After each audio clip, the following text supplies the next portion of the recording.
Როგორი იქნება სახელმწიფო უნივერსიტეტების დაფინანსების ახალი მოდელი? ამის შესახებ განათლების მინისტრმა ბრიფინგი გამართა. მინისტრმა განმარტა, რომ პირველი 2 სემესტრის სტუდენტებს სწავლა სახელმწიფოს მხრიდან სრულად დაუფინანსდებათ, თუმცა ამ პერიოდის განმავლობაში მათ დადგენილი კრედიტების მინიმუმ 80% უნდა დააგროვონ იმისთვის, რომ მესამე სემესტრში სახელმწიფოს მხრიდან 100%-იანი დაფინანსება მიიღონ. თუ სტუდენტი შესაბამისი რაოდენობის კრედიტებს ვერ აიღებს, განიხილება ნაწილობრივი დაფინანსებაც.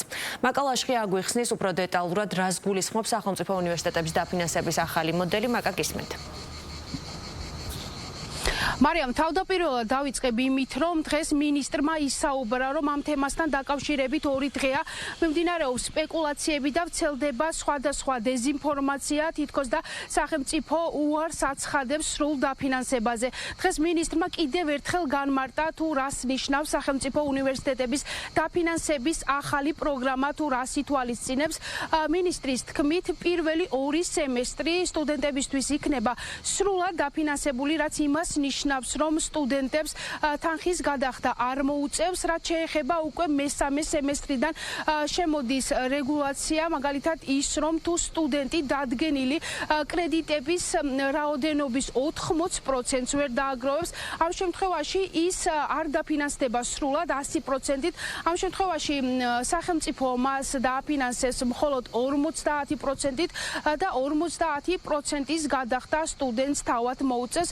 თუმცა აღსანიშნავია ის, რომ ეს ყველა სემესტრში გაგრძელდება ასე და უკვე მომდევნო სემესტრიდან სტუდენტს ეძლევა საშუალება კვლავ დაუბრუნდეს 100%-იან დაფინანსების პროგრამას, რაც ნიშნავს იმას, რომ სტუდენტს შეუძლია მაგალითისთვის აიღოს დამატებითი საგნები იმისთვის, რომ მოაგროვოს საკმარისი კრედიტები. ამ შემთხვევაში ის კვლავ დაუბრუნდება სრულად უფასო, ანუ 100%-იან დაფინანსების პროგრამას.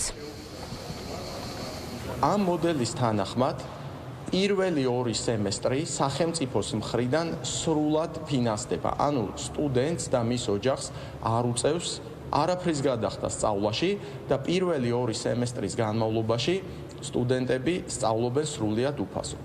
მაგრამ პირველი 2 სემესტრის განმავლობაში უკვე სტუდენტმა უნდა უზრუნველყოს, რომ დააგროვოს დადგენილი კრედიტების მინიმუმ 80% იმისთვის, რომ მესამე სემესტრში მოიპოვოს ასევე სახელმწიფოს მხრიდან 100%-იანი დაფინანსება. და შემდგომში უკვე ყოველ სემესტრზე გავრცელდება ანალოგიური პრინციპი, გამომდინარე იქიდან, რომ დაგროვილი კრედიტების მიხედვით, თუ კი ის 80% ან მეტია ყოველ სემესტრში, სტუდენტი შემდეგ სემესტრზე მოიპოვებს უფასო სწავლის შესაძლებლობას.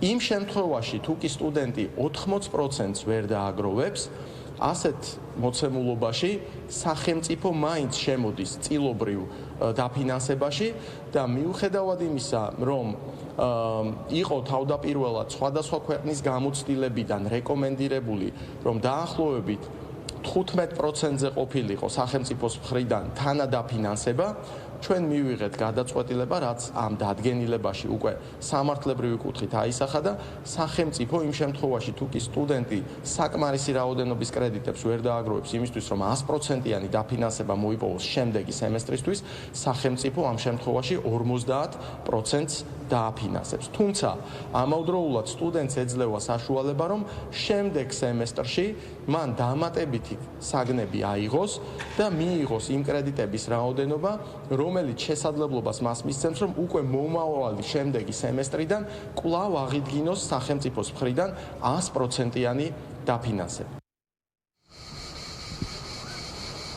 ასევე დღეს მინისტრმა გამართულ ბრიფინგზე ისაუბრა იმასთან დაკავშირებით, რომ ასევე ვრცელდება დეზინფორმაცია, რომ თითქოს 100%-იანი დაფინანსების მისაღებად საჭიროა მაღალი აკადემიური მოსწრება. გივი მიქანაძის თქმით, ეს ინფორმაცია სიმართლეს არ შეესაბამება და 100%-იანი დაფინანსება შესაძლებელია ყველასთვის, ვინც თითოეულ საგანში მინიმუმ 51%-ს გადალახავს. შესაბამისად გავრცელებული ინფორმაცია ის, რომ მაღალი აკადემიური მოსწრება არის აუცილებელი, ეს არის დეზინფორმაცია.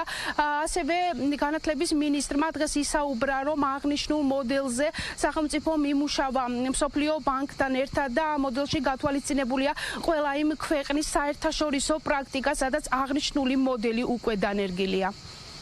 ვრცელდება სრულიად დეზინფორმაციული ხასიათის მოცემულობა კონკრეტული პირებისგან, რომ თურმე საჭირო არის მაღალი აკადემიური მოსწრებადობა იმისთვის, რომ მოხდეს სახელმწიფოს მხრიდან 100%-იანი დაფინანსება, რაც არ შეესაბამება სიმართლეს.